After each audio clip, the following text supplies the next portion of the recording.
परम श्रद्धेय आचार्य प्रवर के श्री चरणों में सभक्ति वंदना। श्रद्धेय साध्वी प्रमुखा श्री जी, आदरणीय मुख्य नियोजिका जी, साध्वी वर्या जी, साधु साध्वी वृंद, बंधुओं बहनों, आज परम श्रद्धेय आचार्य प्रवर का दक्षिण भारत की यात्रा के संदर्भ में मंगल भावना समारोह का आयोजन किया गया है। परम पूज्य आचार्य श्री महाश्रमण जी एक परम पवित्र पुरुष है, दूरदृष्टा है और परम श्रद्धेय आचार्य प्रवर ने अपने इन पावन पवित्र चरणों से पूरे दक्षिण भारत को पवित्र बना दिया। परम श्रद्धेय आचार्य प्रवर के सानिध्य में, गुरुदेव के परिपार्श्व में मुझे भी यात्रायित हो, गुरुदेव के आशीर्वाद से यात्रायित होने का अवसर प्राप्त हुआ और मैंने देखा कि परम पूज्य आचार्य प्रवर का आभा वलय इतना पवित्र है कि जिस राज्य में जहां भी गुरुदेव पधारते हैं, लोगों को एक अद्भुत आकर्षण होता है और आकर्षित होकर लोग गुरुदेव के सम्मुख आकर के साष्टांग वंदन करने लग जाते हैं, नतमस्तक हो जाते हैं। परम श्रद्धेय आचार्य प्रवर ने इस दक्षिण भारत की यात्रा का प्रारंभ आंध्र प्रदेश राज्य से किया और आंध्र प्रदेश की यात्रा उस समय गुरुदेव की भीषण गर्मी में भी गुरुदेव ने कितनी सफलतम यात्रा की और गुरुदेव के सानिध्य में जो भी लोग आते उन्हें स्थानीय भाषा में, आंध्र प्रदेश में तेलुगु भाषा में उन्हें संकल्प के माध्यम से प्रेरित किया जाता और कितने कितने लोग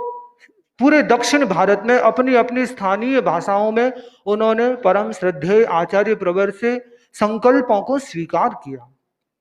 परम श्रद्धेय आचार्य प्रवर ने और अपनी इस अहिंसा यात्रा में तमिलनाडु में, चेन्नई में एक सफलतम चतुर्मास किया। चेन्नई गुरुदेव का एक कितना अद्भुत चतुर्मास हुआ जिसमें गुरुदेव के हर दृष्टि से कितने रिकॉर्ड बन गए। और इस दक्षिण भारत की यात्रा में परम श्रद्धेय आचार्य प्रवर ने 3 चतुर्मास किए,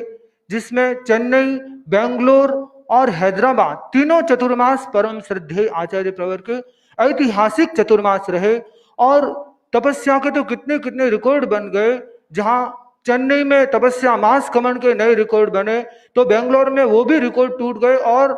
कितने 63 से भी करीब 63 मास खमन परम श्रद्धेय आचार्य प्रवर की सन्निधि में संपन्न हो गए। तपस्या ही नहीं, जैसा कि श्रद्धेय साध्वी प्रमुखा जी ने फरमाया, ज्ञान, दर्शन, चारित्र, तप, वीर्य सब दृष्टियों से परम श्रद्धेय आचार्य प्रवर की ये यात्रा एक सफलतम यात्रा हुई है। परम श्रद्धेय आचार्य प्रवर ने कलकत्ता से दक्षिण के लिए प्रस्थान किया और चेन्नई तक अपने जीवन काल की एक चतुर्मास से दूसरे चतुर्मास में हाईएस्ट यात्रा संपन्न करके लगभग 2900 किलोमीटर से भी ज्यादा परम श्रद्धेय आचार्य प्रवर ने अपनी एक प्रलंब यात्रा उस समय संपन्न की। परम श्रद्धेय आचार्य प्रवर ने इस अहिंसा यात्रा में कितने कितने जैन ही नहीं, कितने ऐसे तेरापंथी थे उन्होंने कभी अपने जीवन में गुरुदेव के दर्शन ही नहीं किए थे। वे लोग गुरुदेव की सन्निधि में आए और सन्निधि में आकर उन्होंने इतना कुछ प्राप्त किया कि वे अपने आप को पक्का तेरापंथी बना लिए और उन्होंने अपने जीवन में धन्यता का एहसास किया। कितने कितने तेरापंथी परिवार, जैन परिवार, अजैन परिवार परम श्रद्धेय आचार्य प्रवर की इस अहिंसा यात्रा से लाभान्वित हुए हैं। उनका अगर कोई लिस्ट बनाए, आंकड़े लिखने जाए तो काफी लंबी चौड़ी लिस्टें बन जाएगी। परम श्रद्धेय आचार्य प्रवर ने इस अहिंसा यात्रा में, दक्षिण भारत की यात्रा में उस धरती के जैसे ही छोर को छुआ, उस कन्याकुमारी के छोर को छुआ, वैसे ही गुरुदेव ने अपने पावन चरण कमलों से जहां पश्चिम से पूर्व कच्छ से काजीरंगा को पवित्र किया, वहीं उत्तर से दक्षिण में काठमांडू से लेकर कन्याकुमारी की भूमि परम श्रद्धेय आचार्य प्रवर ने अपने पावन चरण कमलों से पवित्र कर दी।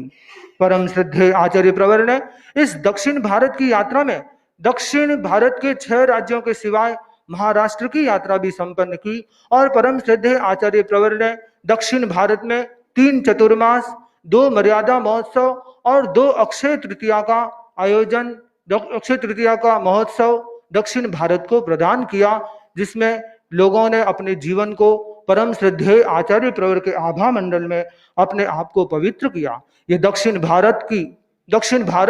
एक ऐसा एहसास हुआ, एक धार्मिक भूमि है। यहाँ के लोग श्रद्धालु हैं और वे लोग परम श्रद्धेय आचार्य प्रवर के पावन आभा मंडल में आकर अपने आप को संतुष्टि का अनुभव करते। ऐसे परम श्रद्धेय आचार्य प्रवर की मैं अभिवंदना करता हूँ, मंगल कामना करता हूँ कि परम श्रद्धेय आचार्य प्रवर की और आगे की यात्रा, छत्तीसगढ़ आदि की यात्रा भी मंगलमय हो। ऐसी मंगल कामना के साथ ओम।